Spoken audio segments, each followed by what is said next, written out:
Il y a quelqu'un qui fait des trucs, je crois que c'est quelqu'un qui tombe. Je vais attendre qu'il ait fini. Il s'en va. Super. C'est pas possible, c'est un sketch. Sérieux.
Bon, je voulais vous parler d'un truc super important aujourd'hui.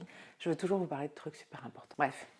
Aujourd'hui, j'étais moyennement motivée en fait à vous parler. Une petite baisse d'énergie. Ça va me permettre finalement l'un dans l'autre de vous parler de quelque chose qui me titille depuis quelques semaines, je dirais, à propos des émotions, à propos de la gestion des émotions, à propos aussi d'être perçu comme quelqu'un de fort ou de fragile. Ce que je vis là tout de suite en ce moment, alors c'est très simple, je vais avoir mes règles normalement demain au moment où je fais cette vidéo, donc forcément je me sens un peu moins énergique, un peu plus... Je suis moins fofolle quoi. Il y a quelques semaines, j'ai été contactée par une jeune femme, une entrepreneur, qui m'a écrit et voilà, en me disant, je sais plus exactement, je ne veux pas dire de bêtises, je sais plus exactement ce qu'elle me disait, et elle parlait du fait que, en tout cas à ses yeux, j'étais à la fois fragile et indomptable. Et j'ai pas relevé. Mais ma première réaction instinctive, ça a été de dire, mais fragile? D'où est-ce que je suis fragile? Qu'est-ce qui te laisse penser que je suis fragile, bon sang de bois? Car oui, j'utilise des vieilles expressions comme bon sang de bois. Alors je me suis demandé, mais qu'est-ce qu'elle perçoit comme étant fragile chez moi en fait? Tout d'un coup, j'ai réalisé que ce qu'elle étiquetait comme étant de la fragilité, et ce que beaucoup de gens étiquettent comme étant de la fragilité, c'est juste finalement une authenticité, une façon de s'exprimer qui est tellement fidèle à qui on est vraiment, qui est tellement vraie, que forcément, oui, il y a des émotions qui vont passer, des émotions qui vont filtrer, et pas nécessairement des émotions qui sont valorisées dans la société, qu'on est censé montrer, en particulier quand on a une entreprise en ligne, hein, quand on est entrepreneur comme je le suis. Et ce que je voulais vous partager aujourd'hui, ce que je voulais vous dire aujourd'hui, c'est que, alors, je sais que c'est une vraie question pour pas mal de gens,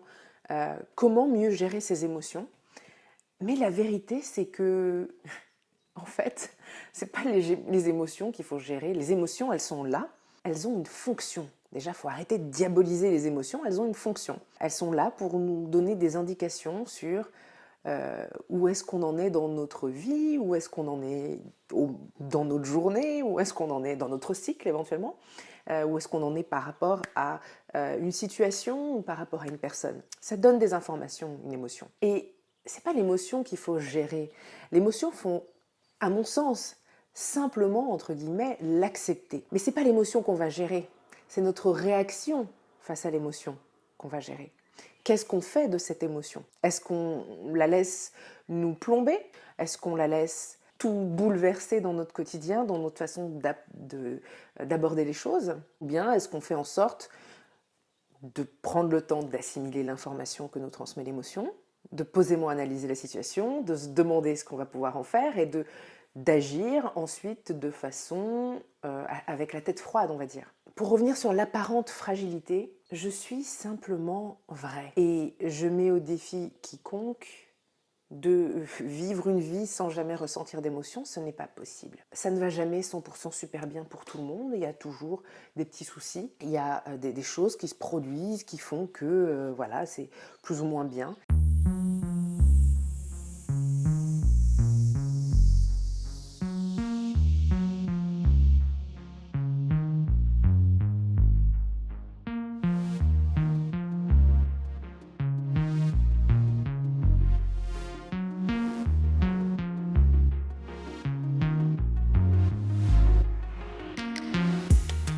soyons très clairs sur une chose. Je ne suis pas une petite chose fragile, sous prétexte que j'ai des émotions et que je ne m'en cache pas, sous prétexte que j'ai mes règles tous les mois et que le syndrome prémenstruel n'est pas toujours très sympa avec moi. Ça fait pas de moi quelqu'un de fragile.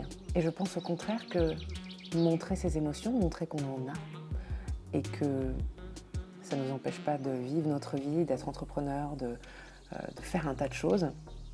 Je pense que c'est une force. Et je pense que quand on n'a pas honte de ses émotions, quand on n'a pas honte du fait que parfois il y a des hauts et parfois il y a des bas, je pense que c'est une preuve simplement de confiance en soi et de osef. Vraiment, je m'en fous complètement de ce que les gens pensent, que je suis censée partager ou pas. Et c'est ça ma force, c'est que je m'en fous, je fais pas ça pour les autres en fait. Je vais certainement pas cacher mes émotions alors qu'elles sont là. Ça va me faire plus de mal que de bien. Je vois pas l'intérêt du tout, mais vraiment.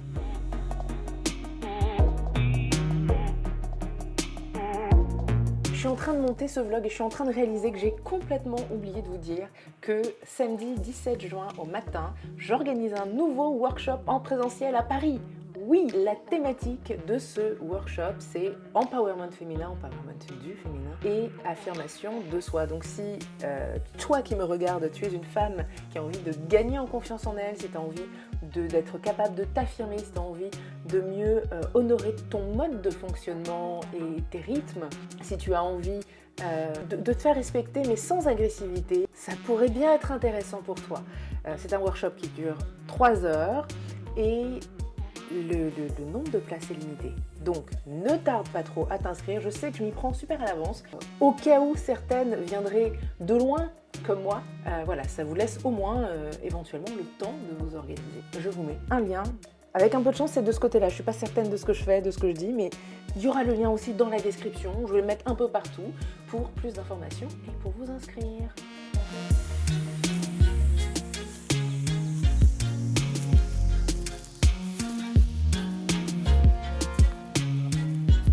C'est aussi ça l'amitié, c'est quand les vaches décident de te suivre alors qu'elles étaient tranquilles tout au fond. Et là, elles me suivent en fait, elles me suivent. Vous voyez, c'est mes copines. Voilà, elles me suivent. Je crois pouvoir dire que c'est le truc le plus cool qui me soit arrivé de toute ma vie. 37 ans sur cette planète, c'est un des trucs les plus cool du monde. Voilà, nos chemins vont se séparer ici. Salut. Salut. Désolée. À bientôt.